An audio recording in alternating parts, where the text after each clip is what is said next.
আমাদের সময় পড়ে যাও, আমি আল্লাহ সাত আসমান থেকে অর্থ আকাশে নিচে নেমে আসি এবং আমি দেখি আমার কোন আল্লাহর বান্দা বান্দি আমার কাছে সাহায্য প্রার্থনা করে। সুবহানাল্লাহ বলবেন না? সব কিছু দেওয়ার জন্য বুঝে আছে। অথচ আমরা জুমার দিন, এরকম একটা গুরুত্বপূর্ণ দিন, আমরা আসলাম কখন? যখন সালাতের আযান শেষ হয়ে যায়, ওই ফেরেশতারা খাতা বন্ধ করে দিয়ে দরজা থেকে এসে ইমাম সাহেব খুতবা শুরু করে, ফেরেশতারা খুতবা শোনার জন্য সবুর করার জন্য বসে পড়ে যায়। সুবহানাল্লাহ বলে। খাতা কি আর কোন আছে? আমরা যারা আযানের পরে এসেছি তাদের উদ্দেশ্য বলছি, যারা আযানের পরে এসেছি মা ও বোনেরা, ভাইরা, তাদেরকে বলছি, বলেন তো 10টার পরে স্কুলে গিয়েছেন, স্কুলের স্যার 10টার সময় আপনাকে ওই স্কুলে ক্লাসরুমে আপনার প্রেজেন্ট করাবে, 10:30টার সময় আপনি ক্লাসরুমে ঢুকেছেন, বলেন তো আপনার নামে কি এন্ট্রি হবে? আপনার লাল কালি পড়ে যাবে। আমরা তো স্কুলে পড়েছি না পড়েনি? 10:30টার সময় গেলে আপনার কি স্বাক্ষর হবে? ফেরেশতারা অলরেডি খাতা বন্ধ করে দিয়ে যখন খুতবা শ্রবণ করতেছেন, তখন আপনারা আসছেন, আর কিছুক্ষণ পরে সালাত শুরু হয়ে যাবে। আমি যখন বলবো রাষ্ট্র নিয়ে আসলে মুআসসিরুল্লাহ তাকবুর রাহিমুস সালাত, পিছন থেকে দেখবেন কিছু লোক এসে পিছনে দাঁড়াবে, যখন সালাম ফেরাবো ওই দিকে পিছন থেকে দেখবেন সুন্নতি লাগে না, ব্যক্তির পিছন দিয়ে চলে গেছে। আছে না নাই? এই কত বছর পৃথিবীর বুকে সর্বোচ্চ বড় চরিত্র নামাচ্ছ, আল্লাহ বলেন, ও আসলো পরে গেল আগে, সুন্নত লাগলো না। আবার আজকে জুমার দিন আছে গেঞ্জি পরে আমাতা কি কয় মেয়ে মানুষের ব্লাউজ পরে। লজ্জা থাকা দরকার। বকর নবী বুয়ুতিকুম না ওয়ালা তাবাররাসনা তাবারুজাল জাহিলিয়াতুল উলা। আল্লাহ রাসূল বিশ্বনবী বলেন সূরা আনাম 33 নম্বর সূরা 33 নম্বর আয়াত 33 নম্বর আয়াত, আল্লাহ রাসূল বিশ্বনবী ঘোষণা করলেন, বকর নবী বুয়ুতিকুম না, তোমরা জাহিলিয়া যুগের মেয়েদের মতো তোমরা তোমাদের স্ত্রীকে পর্দার মতো রাখো, তাদেরকে রূপ প্রদর্শন করো না, পর্দা করো। সুবহানাল্লাহ বলবেন না? কিন্তু তুমি পুরুষ মানুষ, তোমার হাতা গেঞ্জি কেন? ওই বেটা, তোমাকে যদি আজকে বলা হতো ডক্টর আব্দুল মালিক তোমাকে দাওয়াত করেছে, তুমি কই নোংরা হাতে নোংরা গায়ে তুমি কি আজকে বাড়ি থাকতে যেতে পারতে?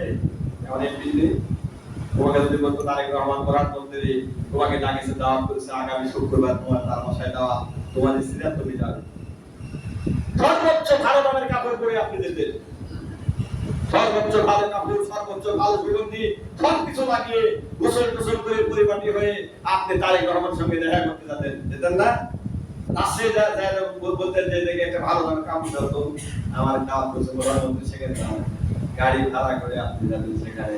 আর আপনি আছেন যে তারেক রহমানের জন্ম দিল, যে খালেদা জিয়ার জন্ম দিল, যে শেখ হাসিনার জন্ম দিল, যে এরশাদের জন্ম দিল, যে আল্লাহ তাআলা মালিক ডাক্তারকে জন্ম দিল, এদের সকলকে জন্ম দেওয়ার পরে যে আল্লাহ তাআলার কাছে সিজদা দিতে এসেছেন, সেখানে কিভাবে এসেছেন?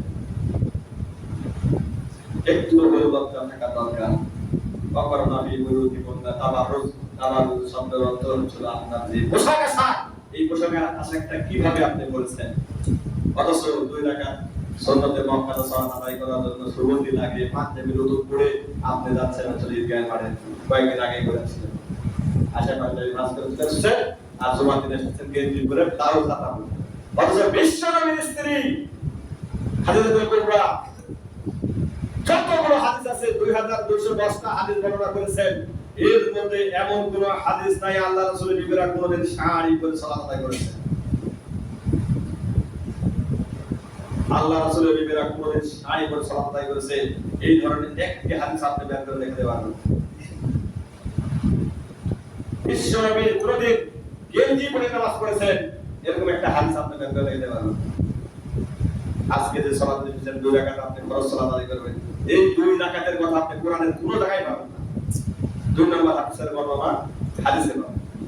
অথচ সালাতের কথা আপনি কোরআনে কোনো জায়গায় পাবেন না যে জুমার নামাজ 2 রাকাত, আসরের নামাজ 4 রাকাত, মাগরিবের ফরজ 3 রাকাত, এশার ফরজ 4 রাকাত, ফজরের ফরজ 2 রাকাত, এই ধরনের 6666 আয়াত খুঁজে কোনো জায়গায় আপনার নামাজের অর্থ পাবেন না। যারা কোরআন তেলাওয়াত করে আপনারা একটু কোরআন পড়ে দেখবেন যে হুজুর কি বলে গেছে আর কথাটা ঠিক আছে কিনা। 6666 কি বলেন তারা বেশি বা কম বলতে পারে কোরআনে, এর মধ্যে আপনার কোনো নামাজের অর্থ সম্পর্কে কিছু বর্ণনা নাই, এটা আছে হাদিস। অথচ আয়েশা কিন্তু বর্ণিত কিন্তু হাদিসের কথা বর্ণনা করতেছেন 2210টা আয়েশা থেকে বর্ণিত কিন্তু হাদিসের মধ্যে আল্লাহ রাসূলের বিবিগণ কোনদিন শাড়ি পরে সালাত আদায় করেছে এই ধরনের কোনো হাদিস একটা পাবেন। কিন্তু আমরা লুঙ্গি পরে অনেকে আছে। বলেন তো ছায়ার মধ্যে আর লুঙ্গির মধ্যে ব্যবধান আছে ভাই? ছায়া, মেয়েদের ছায়া বাবা মাদের উপরে আছে, খেয়াল করবেন। ছায়ার মধ্যে আর লুঙ্গির মধ্যে কোনো পার্থক্য নাই, কারণ আপনি যখন নামাজে দাঁড়িয়েছেন তখন জমিনটা আপনার ইজ্জত স্পর্শ করছে। খেয়াল করেন, ফ্যানের বাতাস যখন নিচে পড়বে আপনার জমিটা হাওয়া হয়ে যাবে, পিছনে ভিতরে আপনার কোনো আন্ডার প্যান্ট বা আলনার কিছুই নেই, জমিনটা আপনার ইজ্জত স্পর্শ করলো কি?